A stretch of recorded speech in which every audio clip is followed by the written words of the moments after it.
Ladies and gentlemen, welcome to the Tim Dillon Show. Here it is Thanksgiving weekend. We are pre-recording this show quite a few days before the actual holiday. We have many, many things to do. We've got a real special guest coming up that'll come out on Monday. Yeah, next week. And then we're taking a little holiday.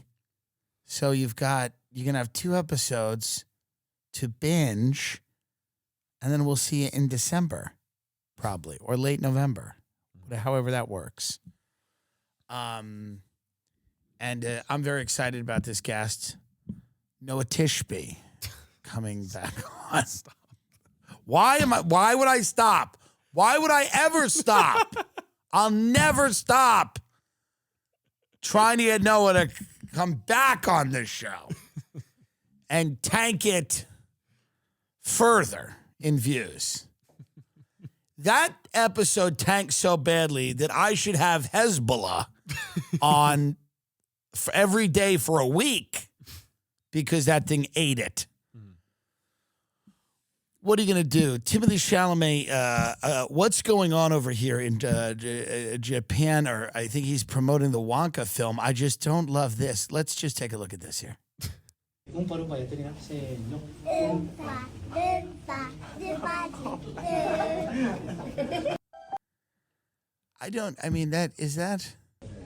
Are they in the film? No.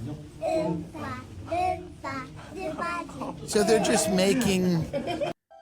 It feels like those children they've had to do that, and food has been withheld from them until they did it just like that. Like I feel like even he seems like he's like, oh, whoa, what's going on? Wow. One more time here.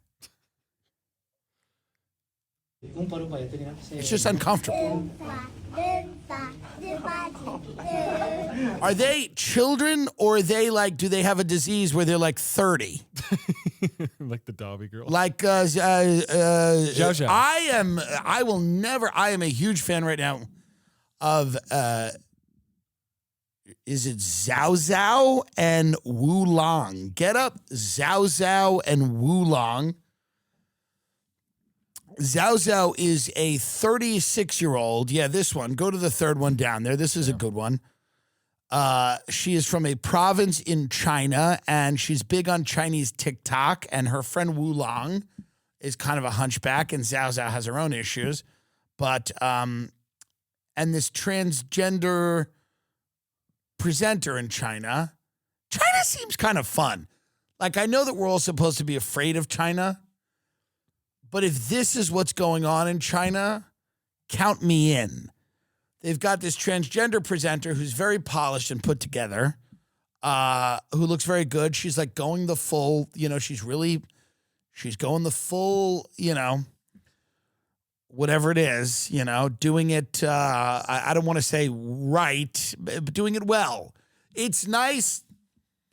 I'm going to get in trouble for saying this, and people are going to get angry with me, and I don't know. I'm just saying sometimes it's nice to see a transgender person really try. Do you understand what I mean? Because I like effort in every part of life. Do you understand? I'm not simply requiring it of someone who's transitioning or changing genders. I want it all over the place. But I do like it when I see someone who is transgender really commit to it and really try to the best of their own financial ability. Mark Norman used to have a great joke about that, where he was like, people say this one's brave, she's just rich or whatever, But I like to see somebody try, which this host in China is doing. And this is kind of like, I guess, a Chinese American Idol in a way.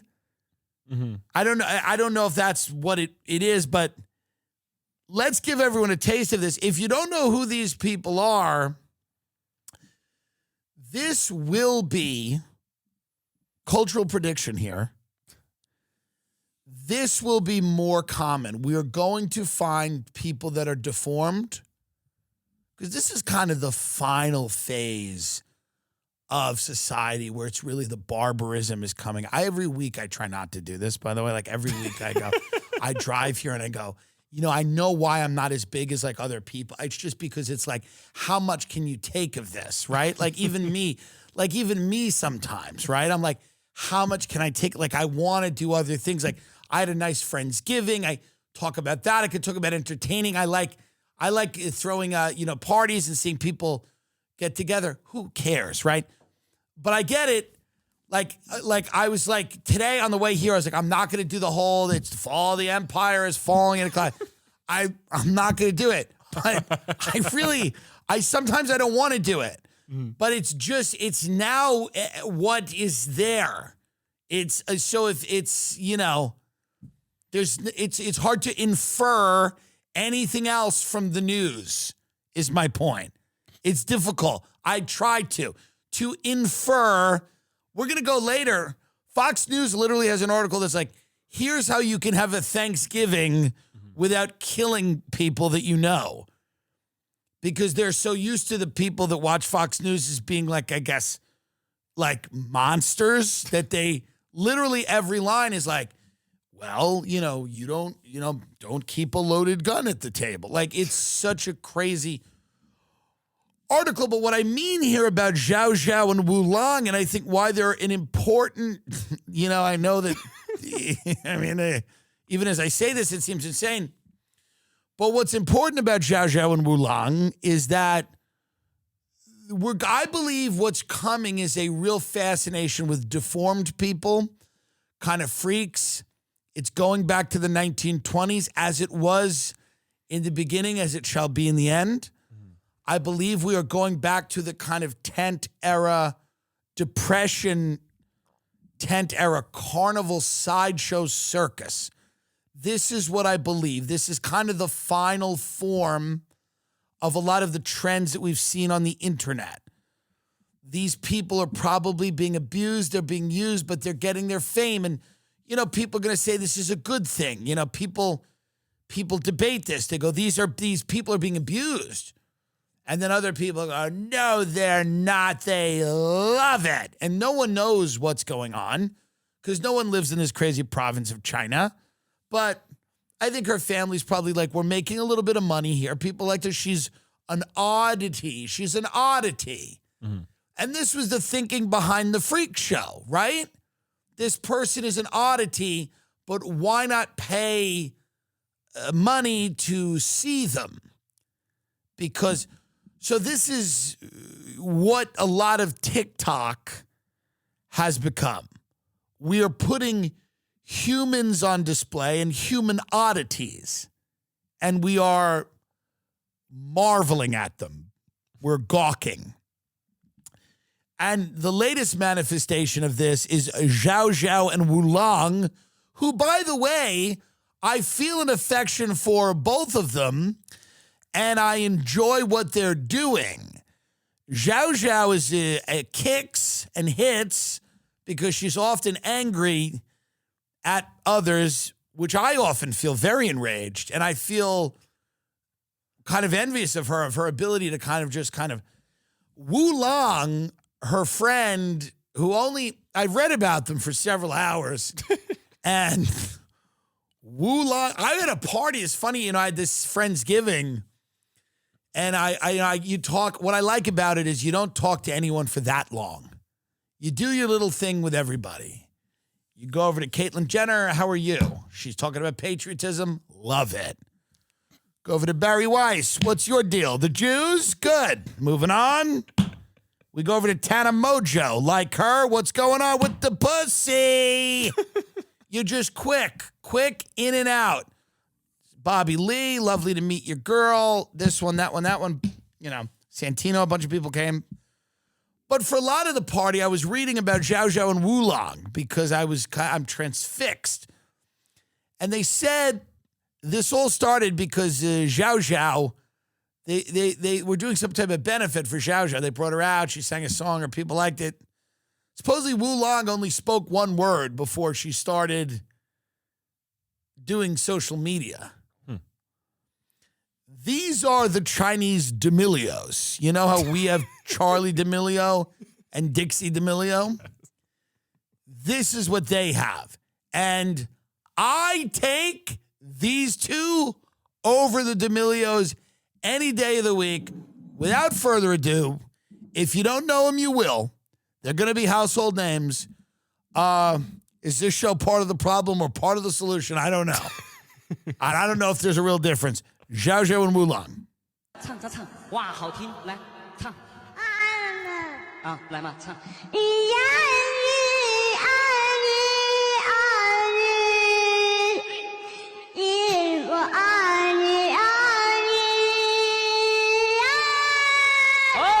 我爱你，我爱你，我也爱你哦呀，真的是。 Now, if that's what Wonka was, I'd watch it. Xiao and Wulong, find them, support them on all their channels. Wulong doesn't sing often. She's chill, but she does sing sometimes. You know, this is what's happening. This is where life is going. Fox News just ran an article. Fox News likes to run articles occasionally where they're basically like, listen, occasionally you're going to go into the world and, you know, a friend of mine lives down in Florida, just opened a QAnon store. This is true. She opened a QAnon boutique in like in a old motel. In Florida, they just let you transact business, which I like. So they have these old motels. And we'll talk about the commercial real estate crash in a little bit too. But she opened this kind of, it's just a QAnon store. It just looks like a hoarder's house. She's got like games from the 90s that kids can buy in like fun Trump sweatshirts. Mm-hmm. It's just a QAnon boutique in Florida for people that are older, that are in the area and want to go to the QAnon store, you know? And so what Fox News has to do every now and then is run an article where they're basically like, hey, you're going to have relatives that don't shop at your QAnon store, and you're going to have to eat turkey with them. How do you do it?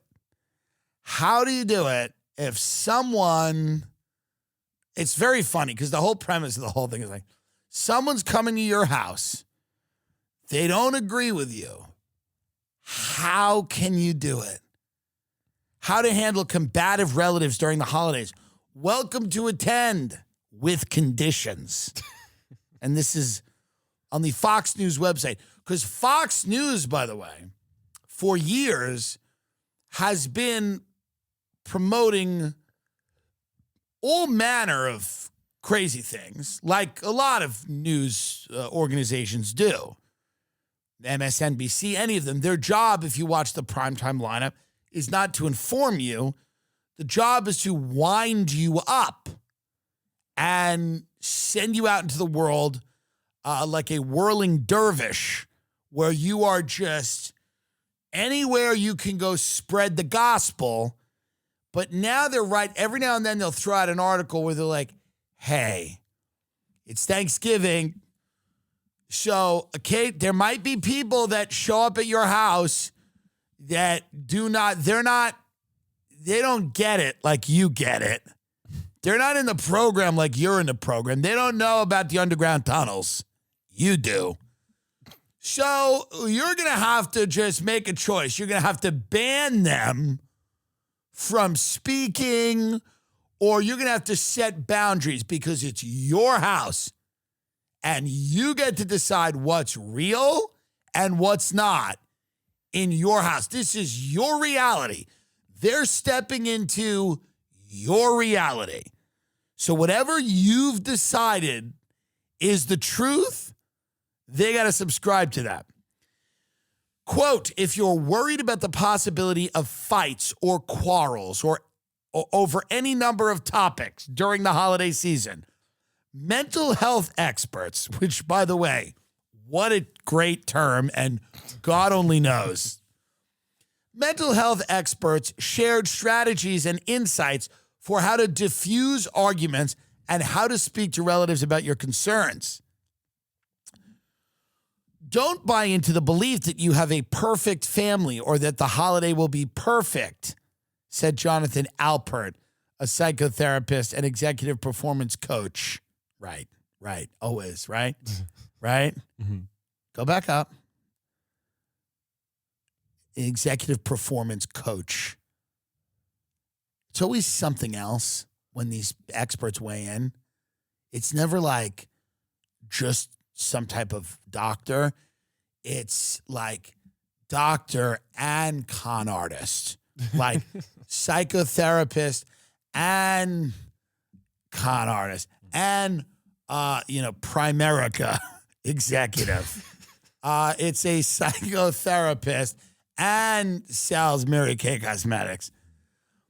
This person has practices in Manhattan and Washington, D.C., and author of the book, Be Fearless, Change Your Life in 28 Days, which, I'm sure has a lot of valuable information on being fearless and changing your life in 28 days, if you'd want to.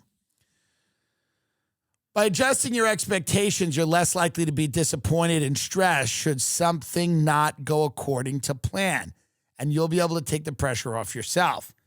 If you know in advance there's bad blood between relatives, what can you do? Talk to people ahead of time. Hold a conversation with them separately about your expectations of their behavior, said Amy Morin, a psychotherapist and author of 13 Things Mentally Strong People Don't Do. Also, Fox just tells you, we'll plug your books. Mm-hmm. Just weigh in. Yeah. Weigh into this article about how people can behave. We got to give advice to our regular viewers about how they can behave like people for 2 hours out of the year. Weigh in here, and we'll plug your book about 13 things mentally strong people don't do. Hint number 13, look at the poor. They don't do it because they're mentally strong. Make it clear that they're welcome to attend, but that arguing or rude behavior won't be tolerated. After all, you have others to think about, including your loved ones and possibly your children, and many other people you care about deeply. Refuse to take sides. Reconsider serving alcohol. Can you ever just pick one relative over another? Yes.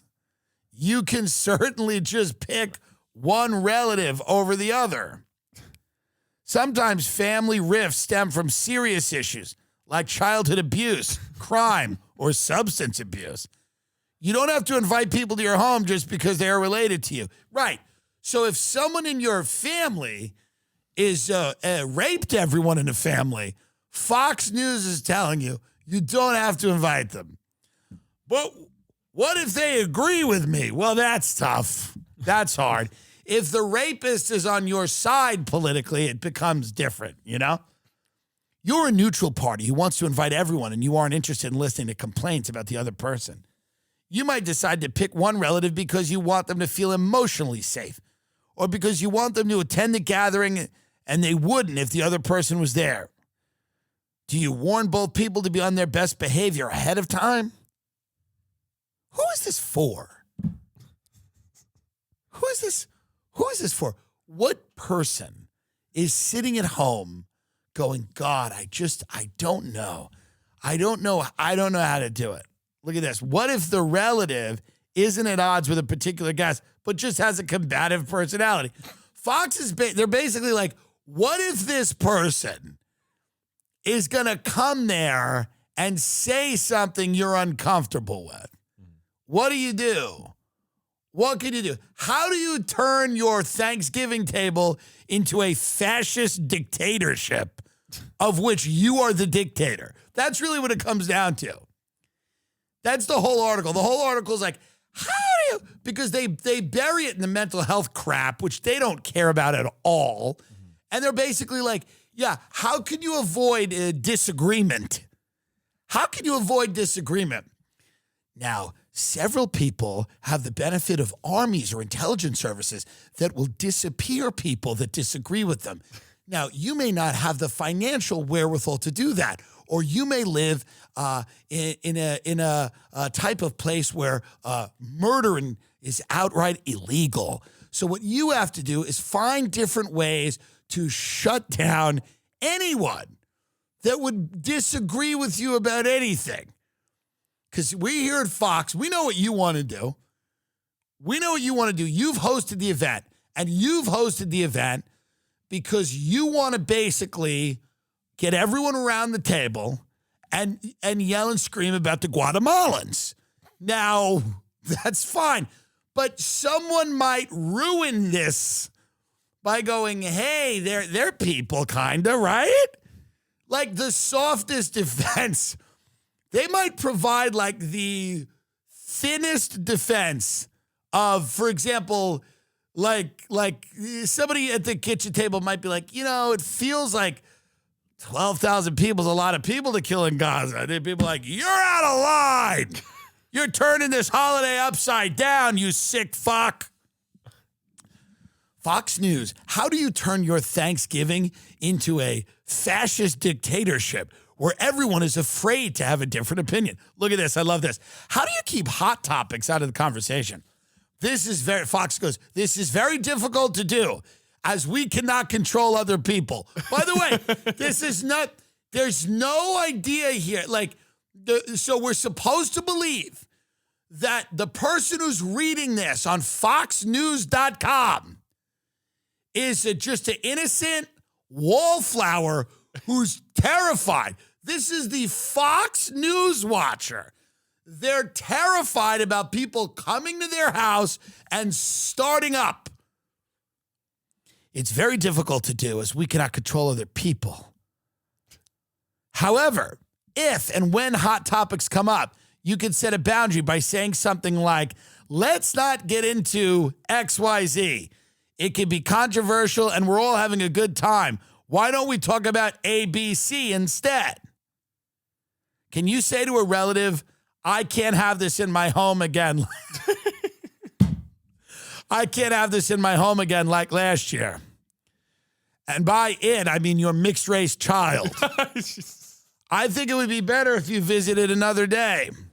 As challenging as it may be to tell a relative not to come to a holiday, it might be it's just the premise of this is hilarious. Mm-hmm. The idea that like a Fox News watcher is like, well, we just like to have a Thanksgiving that's uncomplicated, but then people come in with all their ideas. And me and my husband just sit there and we're just sitting there and serving everybody turkey and reading Mein Kampf. But then these kids come in with their ideas. Think about what is in the best interest of the group. How Orwellian is all this? That's it, yeah. So Orwellian. A conversation like this can lead to hard feelings, but having a relative come over who does not get along with other relatives can also lead to hard feelings.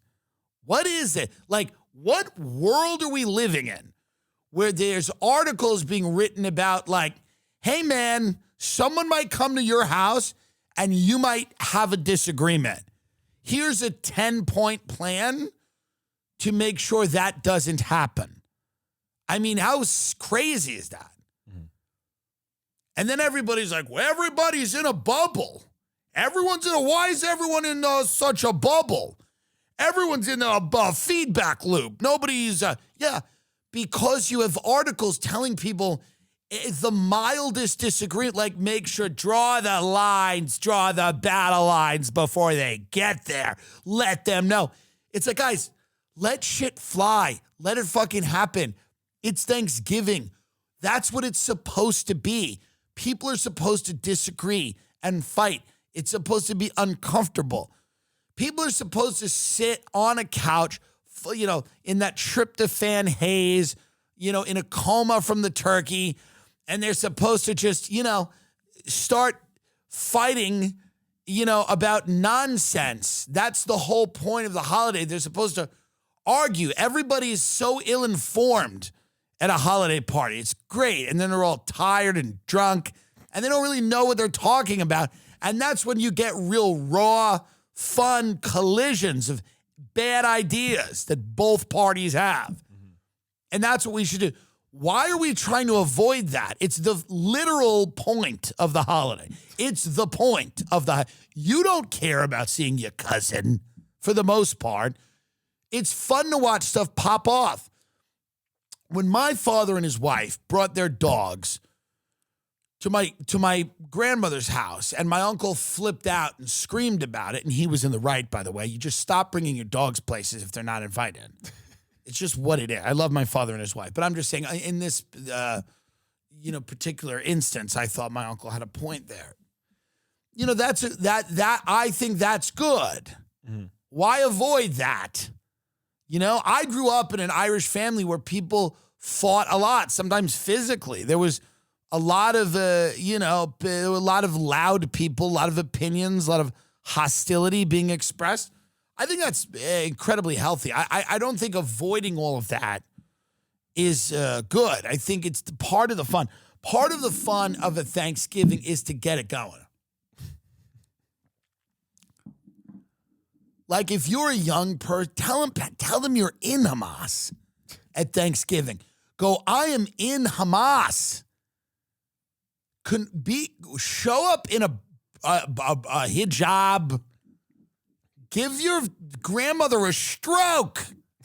And then just go, I'm kidding. Tell them you converted to Islam in the car on the way over. Have fun. You only live once. These are the memories. You're making memories. I mean, what's the point? Everything that has any value is a controversial topic for the most part. So, I mean, I guess you could just talk about yourselves like a bunch of narcissists, but immediately get into the Middle East. It's why they're fighting over there, so we can talk about it at our Thanksgiving table. That's why it's happening. What do you think Hamas did it with a bunch of power guns? You think they did it for nothing? They did it so that you can talk about it while you stuff marshmallows in your face. That's the benefit of living in America, up until the point everybody nukes us, which is coming. But the benefit of living in America is being able to discuss things that have real consequences for other people. And you get to discuss them quite flippantly and casually. You get to discuss life and death decisions pretty casually with no information. It's all like kind of Game of Thronesy with the goblets of wine and eating the turkey. Well, you gotta kill him. You gotta kill him.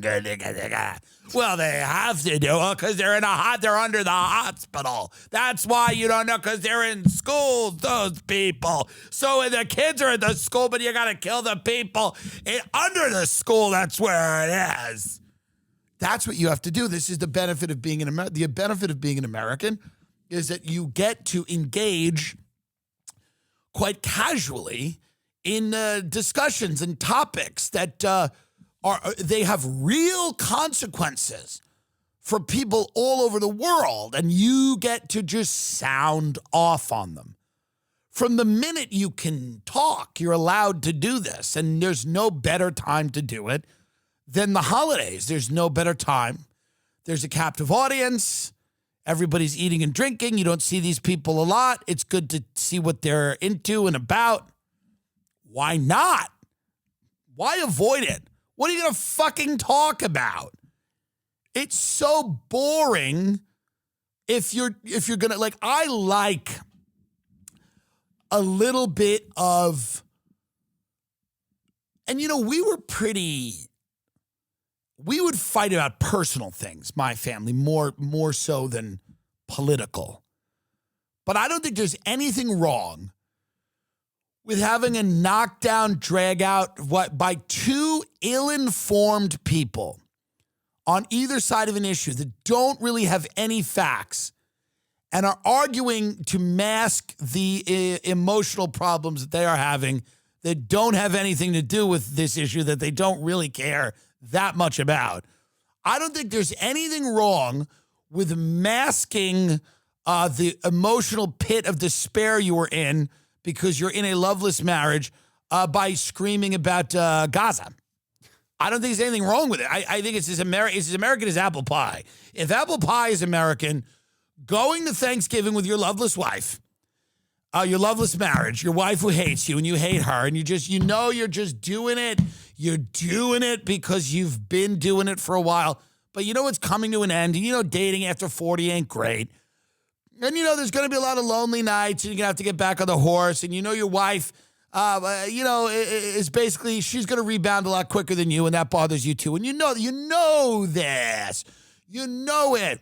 And as you drive your moderately expensive SUV to your brother's house, who always had more money than you, he was always a little better looking than you. His family's a little better than yours. He cheats on his wife. She doesn't really mind. Or maybe she doesn't even know. She's dumb. She's from the South. You should have married a Southern woman, but you didn't. You married a New Yorker, and she was smart. She went to Vassar. She was smarter than you. She pretended she didn't want or care about money, but you know down deep she did. And you know down deep she looks at your brother's house and his car and things like that. All the things that she pretended not to care about, well, it turns out she was a fucking liar, because she makes a lot of passive-aggressive comments about your income level, and it bothers you. And you don't find her attractive, and you haven't had sex in 8 months, and 8 months ago, you could barely get hard for her. You're just not into it anymore. But you can't go into that at Thanksgiving. So you have to scream and yell about Gaza or trans kids or, I don't know what, guns. Because you're in a pit of emotional pain and despair. And it can only be solved one way, and that way is by coming in with talking points and getting on a high horse and feeling morally superior. And there's nothing wrong with that. That's the point of the holiday, is to mask your pain. I think it's a beautiful thing. And you can, when you are at your Thanksgiving, this has come out after Thanksgiving, but you can tell somebody's getting really into something. Go, this isn't about, immigration, is it? This is about something else. You have other issues. But listen, there's nothing wrong with a passionate exchange of ideas and information. It's what America's about. It's what America's about. Ad nauseum, I keep repeating this, how people text me all the time. They go, hey, what beds do you have in your house in the guest rooms that we all love? And I go, the Midnight Deluxe from Helix. They go, damn it, it's the nicest bed I've ever slept on in my life. And I'm telling you, they're like, what is it? And I go, Helix. They go, really? I go, yeah. I'm telling you right now, Helix is offering 25% off all mattress orders and free sleep bundle for our listeners in honor of Black Friday. The bundle includes 2 free pillows as well as a set of sheets and even a mattress protector. Go to helixsleep.com/TimD. This is actually really smart and a good thing to do. They are the best beds I have. Everybody loves them. Shopping for a mattress is insane. The salespeople are all like emotionally disturbed. By the way, if you ever go to like a mattress salesman, it's like you get a Tempur-Pedic in there and the people there are like sick. TimD is the code. You go to helixsleep.com. You can take a quiz, and the Midnight Deluxe is where it's at. But you can still take a quiz, and they'll basically tell you what's the perfect mattress for you, because maybe the mattresses my friends love and family are not the ones that your friends and family will love. But I'm telling you right now, you take a quiz, they find out everything about you and your sleeping style. They're offering 25% off all mattresses. You get 2 free pillows, set of sheets, mattress protector, all for free. You've got to be crazy not to do it. I may do it, actually. HelixSleep.com/TimD. Use the code HelixPartner25. HelixSleep.com/TimD. And use the code HelixPartner25. This is their best offer yet, and it won't last long. With Helix, better sleep starts now. There's so much to be thankful for. Family, friends, food, and NFL football all week long. DraftKings Sportsbook is keeping your Thanksgiving week full of action. New customers can bet just $5 on the NFL action to score $150 instantly in bonus bets. It's not a bad deal. No matter your appetite, there's something for you. Money lines, parlays, props, live bets, so much more. You name it, they've got it. Download the DraftKings Sportsbook app now. Use code Tim Dillon. New customers can bet $5 on the NFL Thanksgiving action to get $150 instantly in bonus bets. Hey, guys, that's called a deal. Okay? A good one. Only on DraftKings Sportsbook, an official sports betting partner of the NFL, with code Tim Dillon. The crown is yours. And this, I got to read this whole thing, right? Italics, yeah. Gambling problem. Call 1-800-GAMBLER in New York. Call 877-8-HOPE-NEW YORK or text HOPE New York 467-369 in West Virginia. Visit www.1800gambler.net. Please play responsibly. In Connecticut, help is available for problem gambling. Call 1-888-789-7777 or visit ccpg.org. On behalf of Boot Hill Casino and Resort, Kansas, must be 21 or older in most eligible states, but age varies by jurisdiction. See DraftKings.com/sportsbook for details and state-specific responsible gambling resources. Eligibility and deposit restrictions apply. Bonus bets expire 168 hours after issuance. Terms at sportsbook.draftkings.com/football terms. The commercial real estate crisis is deepening, and it's something that suggests a reckoning is coming. After COVID, people did not return to work. They didn't. Vacancy rates are high. What's the big one that just went out of business? WeWork. WeWork was like Airbnb for companies.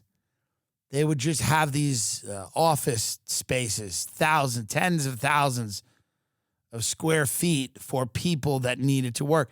Now, everybody's working from home. People don't go into offices as much. People do not, have those communities that they used to have. I mean, offices are huge. There are workplace comedies in America. There was a hit show called The Office, right? You're amputating a major part of American culture if you just send everybody into their house. The office is where people meet their friends. It's where people meet people they're going to marry.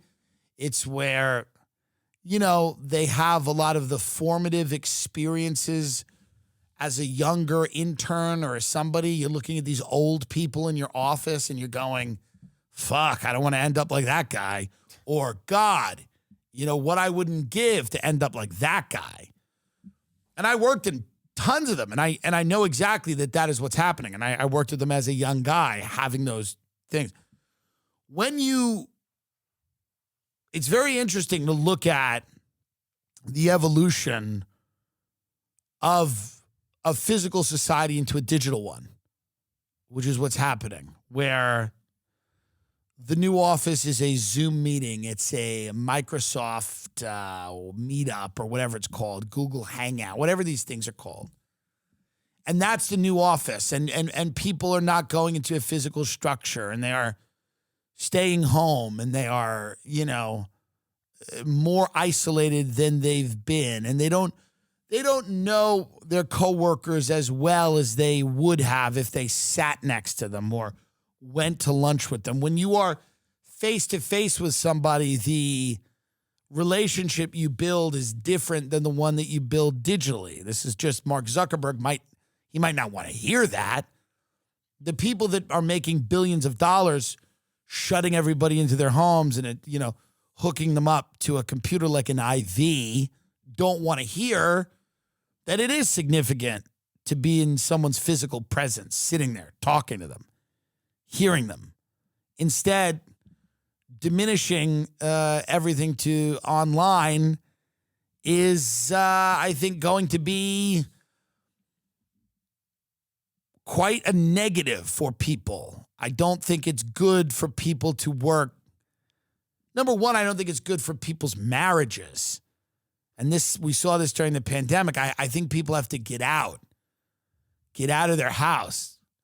I have lots of friends that work from home, and some of them it works out, but some of them it's not working out.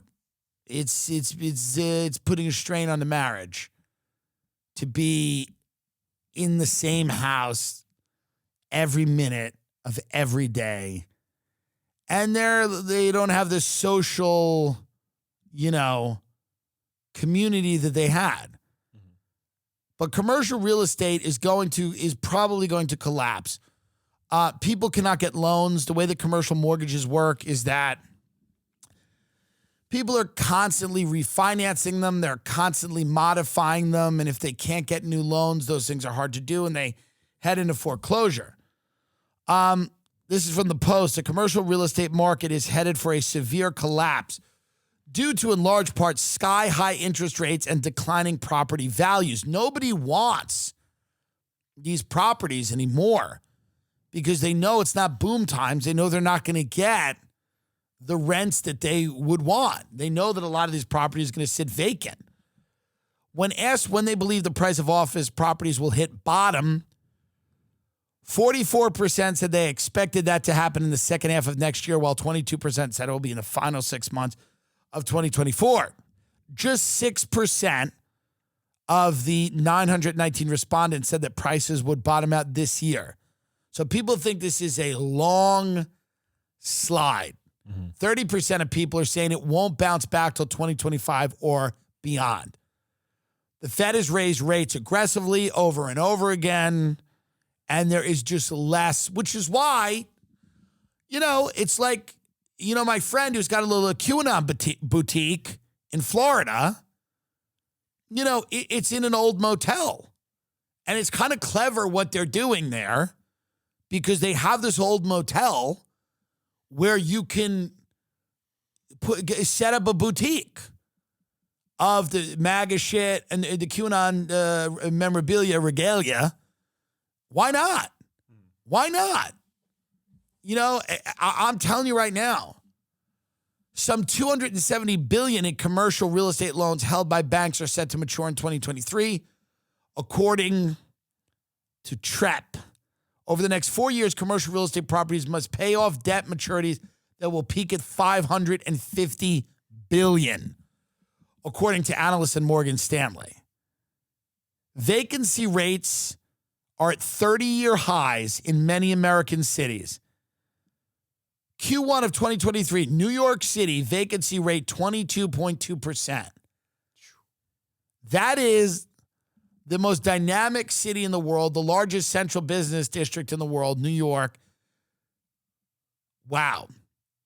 San Francisco, forget it. The vacancy rate in San Francisco is, I don't know exactly what it is, but I imagine it's very high. Oh, yeah. And this is a bigger story, I think, that people realize, because what it signifies is the collapse of a way of life for many people for a very long time. It doesn't mean that it's going to be 33.9% vacancy rate, San Francisco, 34% vacant space, office buildings just sitting there, nobody working. They go, yeah, I'm good. I'll do it from home. Yeah, Donna came into work yesterday. She got slashed. What? Donna? Well, Donna came into the office. She got slashed across her face. Yeah. So, listen, just if you're going to come in, be careful. Yeah, I think I'll just work from home. That's fine, too. But if you're going to just come in, like, we're telling everyone to use the Market Street entrance because, Donna used the kind of main entrance, and somebody just came up to her and slashed her. Thank God it was, it wasn't a knife. It was a pen, but she has ink poisoning, and they just kind of jabbed at her with a pen a few times. But, Donna, she's not a small woman, and she fought back. So, they're saying it's not nearly as bad as it should have been. Well, anyway, get me that report when you can. Like, it's not a good time in San Francisco to get people into the office. But I don't know where it is. Like, I don't know where people are, obviously there's certain jobs you have to be in an office, but there's a lot of jobs. People are doing them on the fly. They're like, fuck it, dude. I'll work from Starbucks. I don't give a shit. I don't care. It's going to be a thing of the past to go there, sit there, you have an office. People used to take pride in their office. They used to sit all day and they'd fuck their back up and they'd order big lunches and they'd do nothing really. They would work for an hour or two but this was people's life. This is a big part of the Americana. Going to the office, the crazy secretary, the boss who's riding you, your buddy Steve, the fantasy football group, crazy secretary Doreen. You know, this is what Americana, we're losing Americana. The hot receptionist you think you got a shot with, but you don't. All of these things are being traded in for the sterile, horrible Zoom culture where a bunch of disheveled people from their disgusting homes log on to a hellscape. It's really depressing to me. I'm a big proponent of work, and I think offices are great. You know, a lot of people don't like that. My socialist comrades hate this because they envision that work has no meaning and life would be better if no one had to work. Just like during the pandemic when no one had a job. Remember how peaceful that was? Remember how peaceful and ideal that was when nobody worked? But I love offices. I love them. I like being in them. I like being in them now. And I know it's a terribly unpopular thing to say. People hate them. They're miserable. I've been miserable in them too. But you got to plot your way out or your way up or something. But they're not nearly as bad as it could be. When you look at the way, there's a hell of a lot of people in developed countries, even countries like Russia as a developed country. A lot of those people would love to go do data entry in a Long Island office and drink a cup of coffee with French vanilla creamer in it and sit their fat ass in a chair and just click. I mean, listen. Is it particularly inspiring? No. But when you look at the realities of lots of people's lives, it gives you a purpose. We had this guy, George, who used to deliver mail. He was like deformed, or he had cancer, like melanomas on him. But he came every day. He was so happy to deliver the mail to the office. He wasn't some schmuck delivering mail on the street. Those people are pedophiles.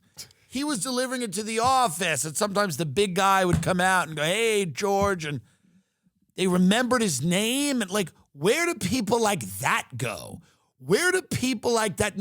Fat Natalia, she was so big, but she waddled in and sat her, and she was good at what she did. Where do these people go? Where do people go who derive a sense of purpose and belonging from their job, which is, again, something that a lot of people don't understand because they live in a fantasy world that everybody's going to have a Disney adventure on the planet and get absolutely everything they want. And they have all of these passions that they're like, this job's keeping me from my passion, man. I got to go out there and show the world how special I am. But a lot of people actually derive a certain amount of fulfillment and meaning from their job in an office doing nothing.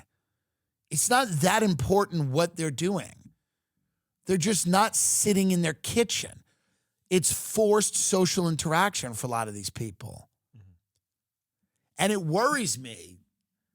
Because I think if you get rid of these spaces and you just send people back, back to their kitchen tables and companies hire less people, you just end up with a lot of disaffected, unemployed people that are even more isolated than they were before. And that bothers me. It's not a bad world, the corporate world in the sense that it's miserable in the way, I have friends in it and all they do is complain how much they hate it. But if you measure their lives against people's lives all over the place, they have superior lives. They have superior lives to a lot of, not everybody, but a lot of people. And I know it's the coolest thing in the world to be like, fuck the corporate world, it sucks, everything sucks, you fucking elevator, fucking lose, this guy's on my back, he wants this report or that. But listen, compared to what? What's the alternative? What's the alternative? I don't know. Sitting in your home? Sitting in the office you've made in your den? I don't know, dude. That just seems... I know people with a lot of freedom, and sometimes too much freedom is a bad thing. I would love, even though I do what I do here, I would love to work a couple of days a week at a Geico. I would love that. I would absolutely love for a couple of days a week to just work at either a car insurance or something to just kind of have that feeling of like getting in there, you get your cup of coffee, sit down, you open folders, you open a couple of files, you get on the computer, here comes the emails. We're all rolling eyes, looking at each other like, can you believe this? Can you believe this cunt? You go out, you smoke a cigarette with somebody, you talk about the company, talk about the business. It's nothing better than that. There's nothing better than being in a dead-end job with other losers. I'm telling you. All I'm around right now is successful, wealthy people. It's terrible. It's miserable and horrible. Horrible.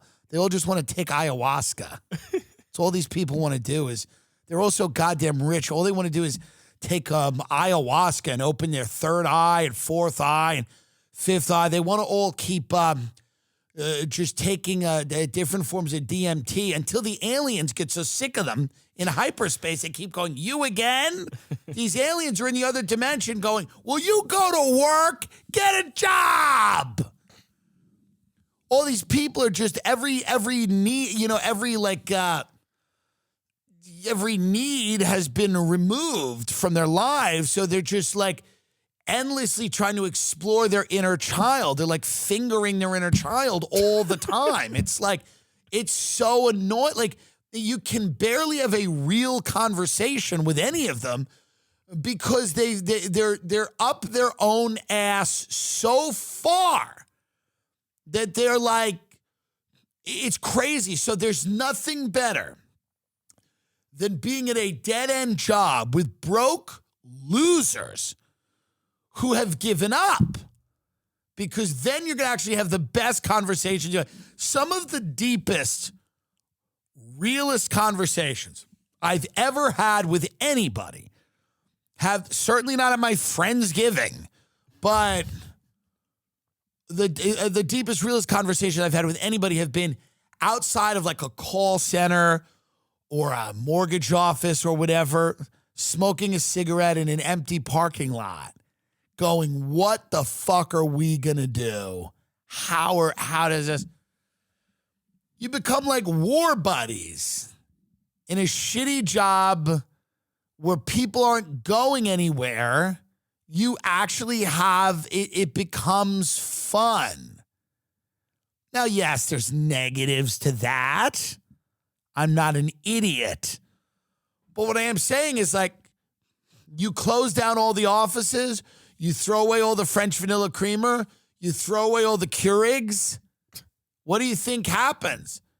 What do you think happens to people when you send them back to their domiciles and tell them to work from home? We would have fundraisers and stuff.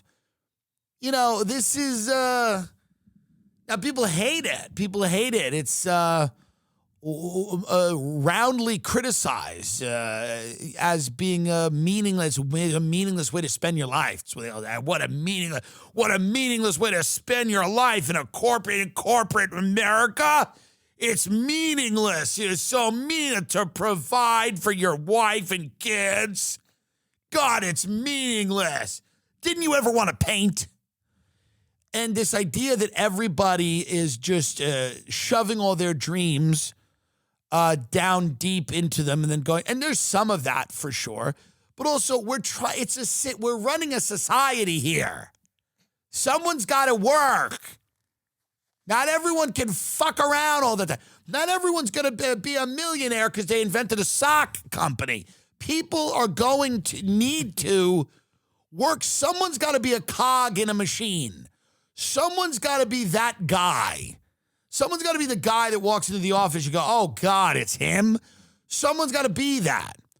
Someone's got to be the mail guy. George, who's happy to give you the mail. Where do these people go?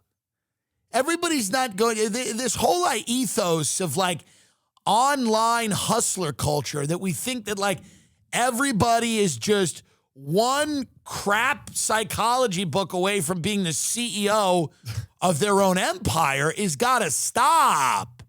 It's got to go. A convention is nice. Going to a corporate convention with other losers is nice. Trying to get laid in a corporate convention in Cleveland, Ohio is a good life. You're not going to be a Kardashian. It is not happening. It's not going to happen. It's things that are good. The most fun you're going to have is at a bar in Cleveland, Ohio, at the convention for paralegals. I don't know what people do. But the point is, this is a good thing. I'm telling you that the demise of commercial real estate is bad. I worry about it. Nothing would make me happier than for a day or two to just be part of a corporate culture again. To go in and get an email, turn around to my buddy, like, hey, man. He goes, you were out yesterday. Oof, Deb was on a tear. Dude, Deb was on a fucking tear. Maybe trouble at home or something, but that bitch is sick. Sick. Like, those conversations, it never happens.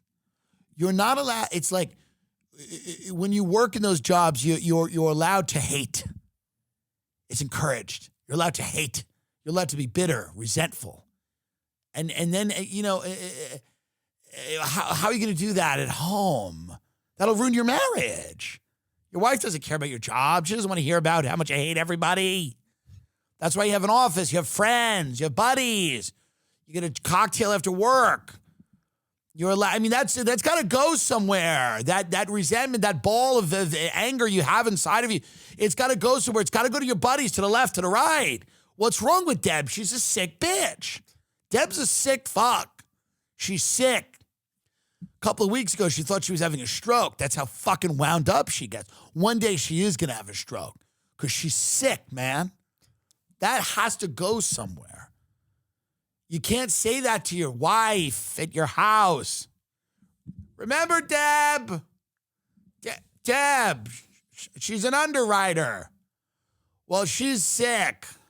No, not physically. Something's wrong with her. I hate her. Will you talk to me about how much I hate? It'll never work. You'll be on the street. Your wife will leave. Your wife will say something like, maybe she's going through something. And you're like, oh, God. Oh, God. Well, what's this? I'm telling you, people go, oh, it's just a commercial real estate crisis. It is amputating an essential part of American society and civilization. That'll only be replaced, by the way, by further entering the dark Hamas tunnel of the internet, which is not good.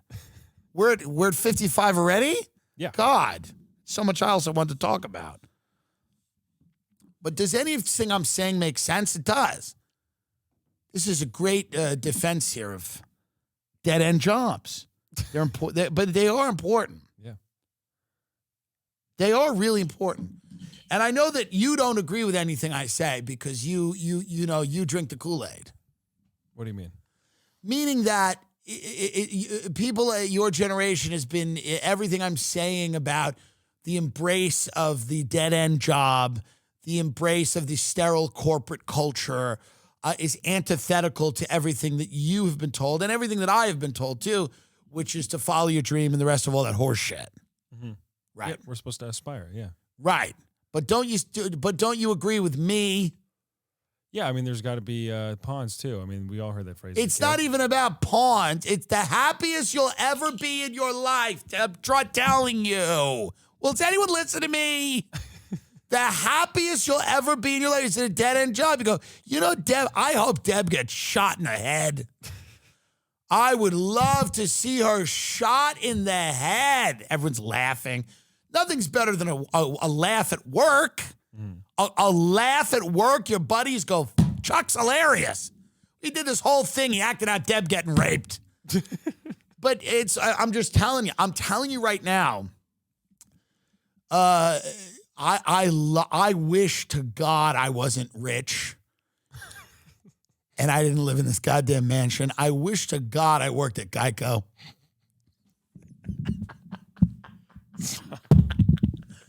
What do you mean stop? There's no way. I'm serious. What do you mean there's no way? I mean, you don't understand anything about human nature and the complexities of it. You want to go back is what you're saying. If I could just work in a corporate environment, you know, I'm just saying for a day or two, and I would, but I'm saying it's fun. I would love to get a fun laugh, and it's corporate. It's a corporate environment. We're all in there. This fucking company, not what it was. We're all sitting there. We go, it's not what it was. This company, huh? Used to work here, used to be treated differently. They don't treat us well anymore. Just to be with a bunch of bitter losers, bitter, resentful losers again, getting mad at a company they barely understand, being angry, eating big sandwiches and being angry with people, hating. Fuck that person. Fuck him. How did he get that deal? Well, his father is, of course. God damn it, of course. You know, it's great. I've ruined my goddamn life. I want to go back. I want to work for a shady financial company. Not like really bad, but just kind of like, just have those moments again. The corporate moment. Your lunch has arrived. Your lunch has arrived.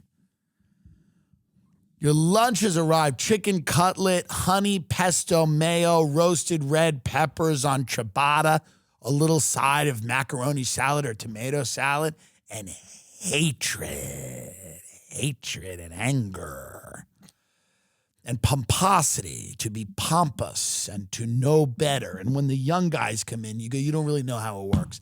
I'll tell you how it works. You seem like a good kid. Like the paramilitary structure of it all. It's beautiful. It's actually beautiful. Compared to Hamas, compared to the other options, sex trafficking in Thailand or whatever. Yeah, I'm telling you. In certain countries, they put their own children in sex trafficking. I think it's better to work at IBM. I know it crushes your dreams. I know you want to be Fiona Apple. I know everybody wants to be Fiona Apple out there. And everybody just wants to go to Fiona Apple and be deep. I know. Or Phoebe Bridgers. Yeah.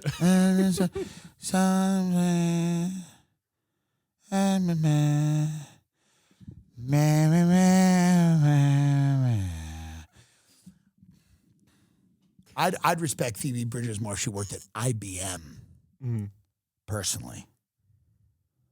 If she had all the talent she did, but still, like she would never, like she wouldn't quit, and she worked at American Express. Like Phoebe Bridgers, and she sold American Express cards at her concerts. Like all these people, wandered in, and they're all sad, and she's got great music, but she's making them sadder with that, Sullivan or whatever she sings, that street song about the street. It is very good. It's like a nice, sad Christmas song. She's got a bunch of them, and she's like, after that, and then she goes, now you all also know that I work at American Express. And everyone's... And she goes, I want to tell you about a few of the benefits of this card.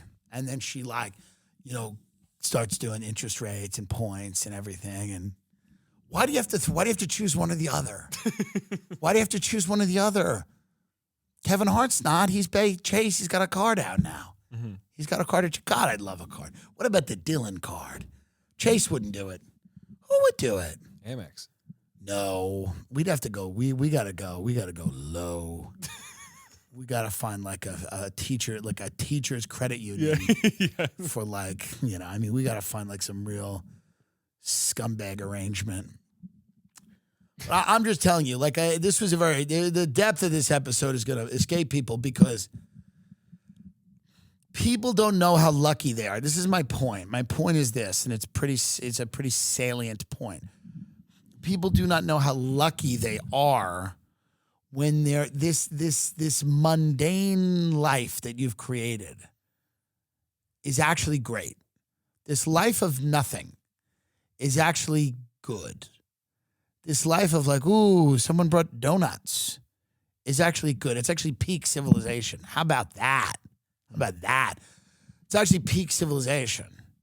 To just get up, roll out of bed, head into some office with a bunch of clowns, eat a donut, and then just email somebody that they've been denied for new liver or whatever the work is. Doesn't even matter what the work is. You just email someone, you go, we're not paying for that operation. Figure it out. And then you have a lunch with the guys. This is peak. It's peak. And we're past peak. Not to be the bearer of bad news, but that's peak. Peak civilization is like, I'm bored at work. I'm bored. Don't you think that people in Gaza want to be bored at work? Don't you think they want to be choosing which coffee creamer to use? It really is. Sometimes I think I'm too smart to communicate with others, and that I should just sit kind of like the giver. Remember him? Did he even speak? No, he just took it all in. And that's where I think sometimes I am, because I keep trying to communicate with others and I'm at a loss, because who would defend American Express? Who would defend Geico? Who would say that that's the meaning of life? But it is. All these people write about the meaning of life. It really is to work at Geico. That's the meaning of life. Like the meaning of life. Not, there's a lot of meanings of life, but one of the meanings of life is to figure it out. To figure out how to just have food and shelter. You have basic needs that need to get met. And sometimes you meet, like, no matter what you end up doing, there's going to be periods of your life that you're going to work at places you don't like. This is what's going to happen. Everybody's not going to be, the people on Stranger Things, those kids. Like, and they're going to pay late. They're going to pay later. They're going to pay later. And everyone pays. You don't get out without paying,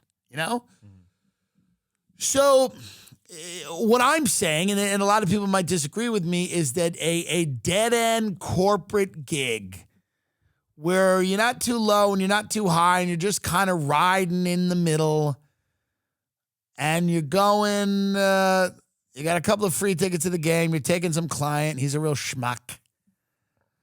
But, he might re-up with you.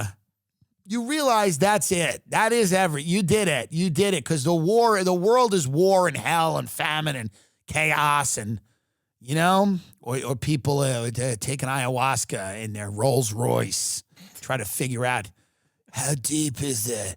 How do I need to actualize? But that's what it comes down to. So when you look at the state of chaos, it's all over the world. The idea that you have some boring dead-end corporate job is actually quite an accomplishment, not only of you, but of the people around you, yes or yes. Be happy with those things. Fight for them. Fight for the office. We're going back. We're going back. Where's that energy?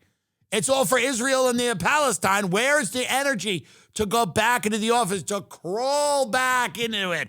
Crawl into it. We're going back. We're going back. Protest. Get your fat ass back in the office. Because Deb is a sick bitch. And you want to tell someone about it.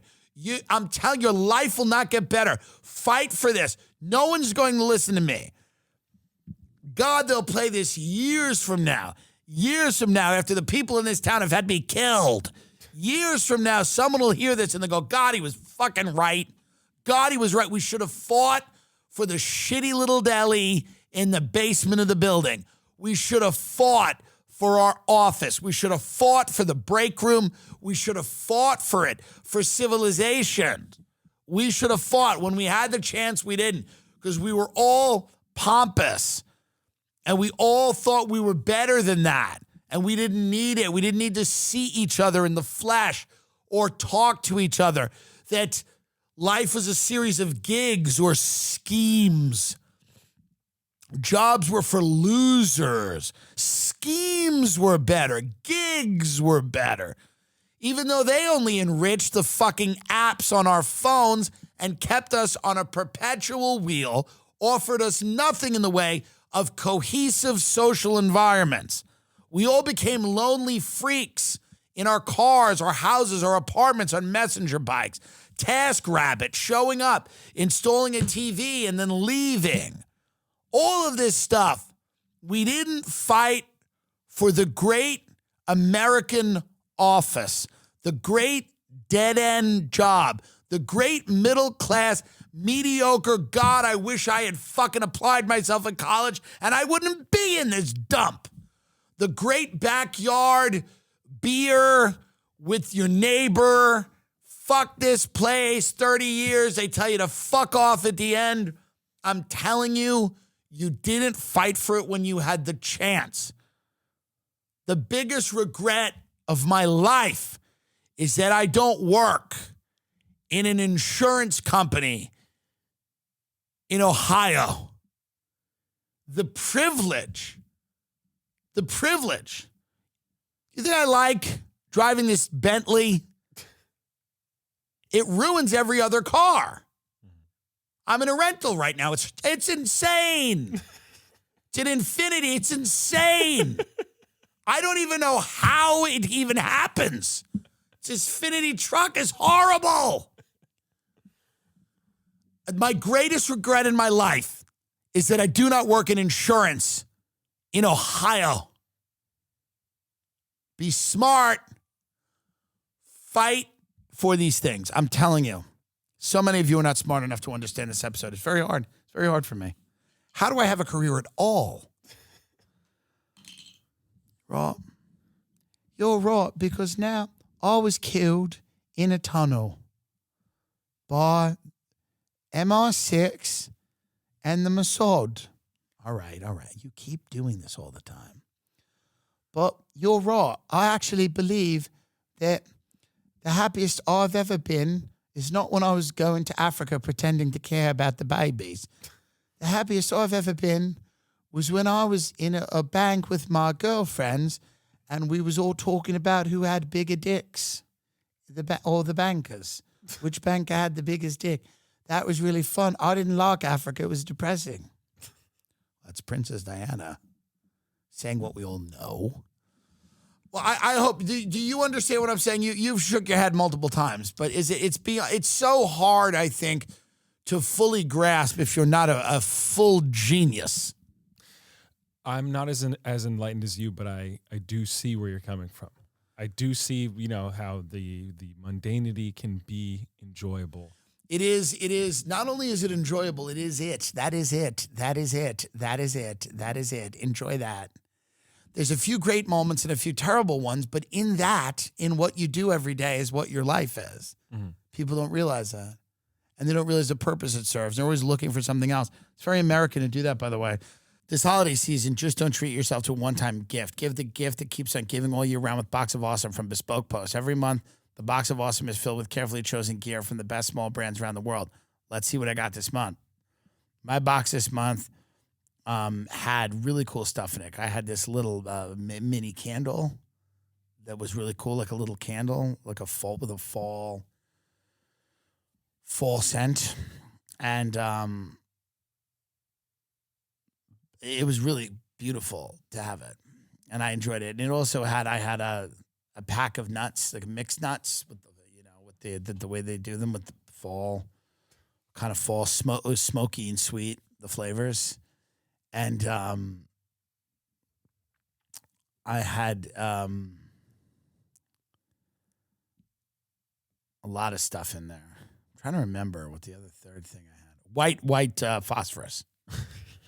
Bespoke Post is offering tons of discounts through the holidays, so there's never been a better time to sign up. To get started, take the quiz at boxofawesome.com. Your answers will help them pick the right box of awesome for you. They release new boxes every month across a ton of different categories. This is true. It's a great gift to give.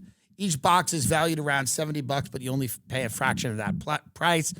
Plus, with each box of awesome, you're supporting small business. 90% of everything that comes in your box of awesome is from a small up-and-coming brand.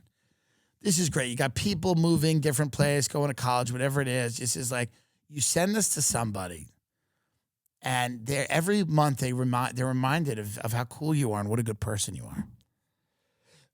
Get 20% off your first monthly box when you sign up at boxofawesome.com and enter the code Tim Dillon at checkout. That's boxofawesome.com, code Tim Dillon for 20% off your first box. Boxofawesome.com, code Tim Dillon. 30% of all fatal accidents occur between 6 p.m. and midnight. People aged 25 to 34 have the highest amount of drivers involved in car crashes. People aged 15 to 24 had the highest rate of emergency room visits due to car accidents of all age groups. Folks, you got to watch out.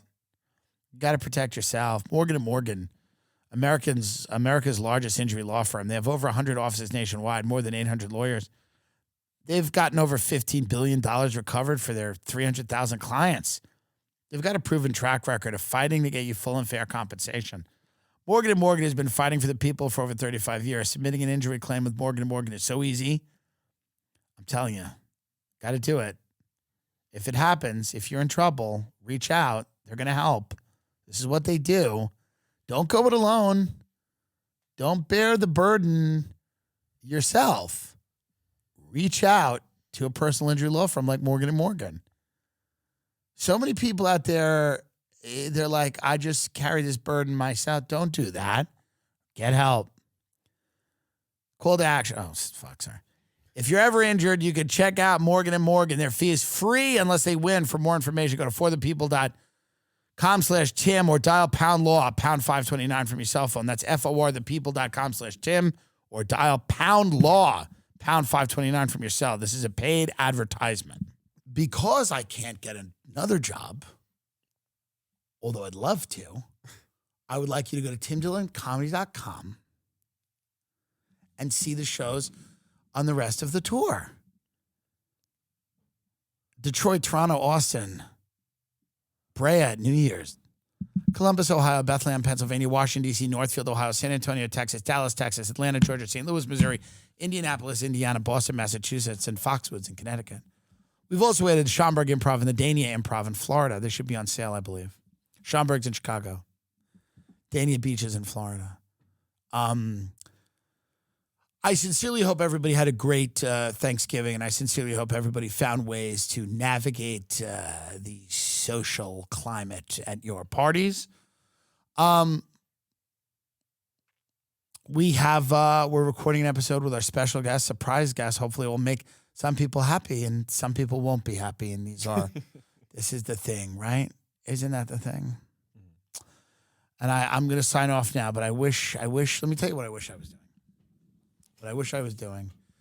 I wish I was logging out of my computer, pushing back. I'd still have a similar chair. I have a very similar chair to my office.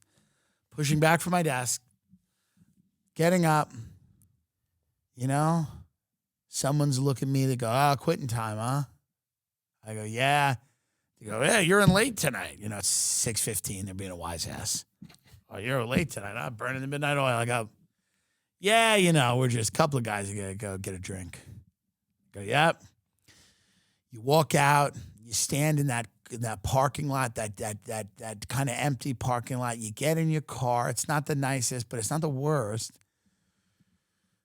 You turn on the radio and your song's on, and one of the songs that you like is on that you really enjoy, and you listen to classic rock, and you drive out of the little industrial park, and it's a pretty good day.